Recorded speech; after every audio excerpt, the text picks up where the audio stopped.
What is going on, everybody? Welcome back to the channel. Aftersound here, bringing you Splinterlands content every single day. We also stream right here on this channel as well as on Twitch, so make sure you come by and say hello. This video is also brought to you by my music, which is available anywhere you stream music under the name Aftersound, and I do have a new song out recently called Just Kids, so check it out. Let me know what you think, and I appreciate the support. All right, guys, I am recording this the morning of December 2nd. We are just hours away from getting the, From getting the land cards project out in the maintenance window, and what I essentially want to do is create a snapshot, right? So that we can always come back to this video and see where land production was. Because again, we don't really know what's going to happen over the next couple of weeks or a couple of months, but I think it'll be interesting to be able to revisit this video at some point in the future and say, here was the total supply of grain, wood, stone, iron, and even aura, right? And here's how much we were producing daily. Here's how much we were consuming daily. How have these changed?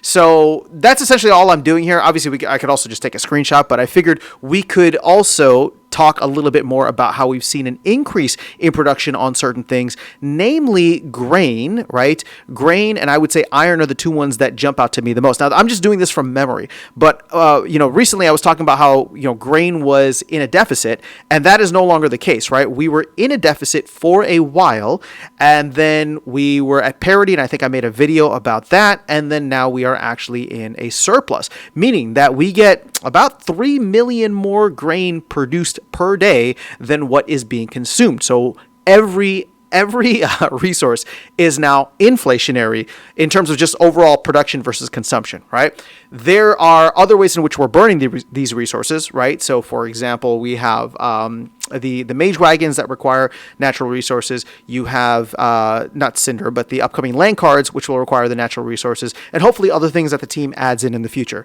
But grain is about 3 million in terms of surplus, and then iron used to just be, about like 800,000, right? It was 2.0 roughly versus 1.2, and we're seeing that now at 2.1 versus the 1.2. So again, not too crazy. I honestly don't remember stone and wood as much, but I wouldn't be surprised if these have gone up recently as well.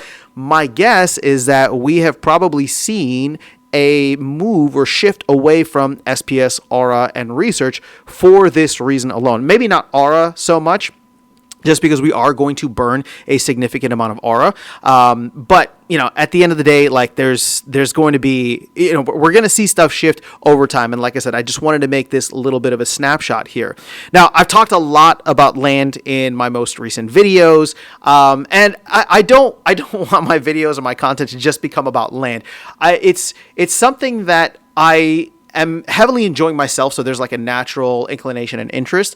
But, I don't want to get away from the game itself. And so what I'll just put out there, and I know that this is totally outside the scope of this video, but since I'm going to revisit this video at some point in the future, I'll be curious to see how my interest shifts at that point as well.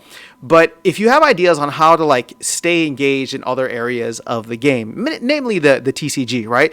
One thing obviously is I play wild format pretty much regularly. Hopefully in a couple of months we are going to have survival mode come back into the mix as well. And then the other areas in which I've talked extensively about that I don't participate in is modern format, tournaments, and guild brawls. I do hope that over the next couple of months, that will change. That could change tomorrow. That could change today if I wanted to. I could just go and participate in some of these tournaments and see what's available and what I would be good at and what I'm eligible for. It's not worthwhile for me, just because there's nothing in it, right? It's just more SPS, and I already have a good amount of SPS. I earn a ton of SPS. The incentive is not there, and so I hope with the guild overhaul, with the ideas that we've had for tournaments, and then even modern format's always going to be the format that's going to be tough. But just due to the cost to get into play. But I'm actually curious to see, and maybe I'll save this for a future video in case I do it. But I'm putting this out there just to get some ideas from you guys. Is what would it be like to rent in modern format now and just play and see how I'm able to A, earn, and B, rise up the ladders in modern rankings, right?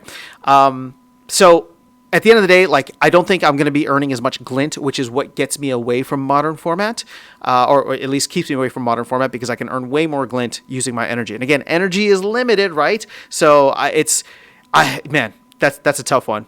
But that's all I have for you guys in this video. Like I said, just really want to take a snapshot, get some ideas from you guys, see where the game is going to be, or see where the game is and my relationship to the game at this point in time in early December of 2025. And then, like I said, hopefully we'll revisit this in a month, 2 months, 3 months. Just remind me in the future, and we'll come back to it and see how things are moving. But that is all I have for you guys in this video. I'll catch you all in the next one and see you around the game. Take care.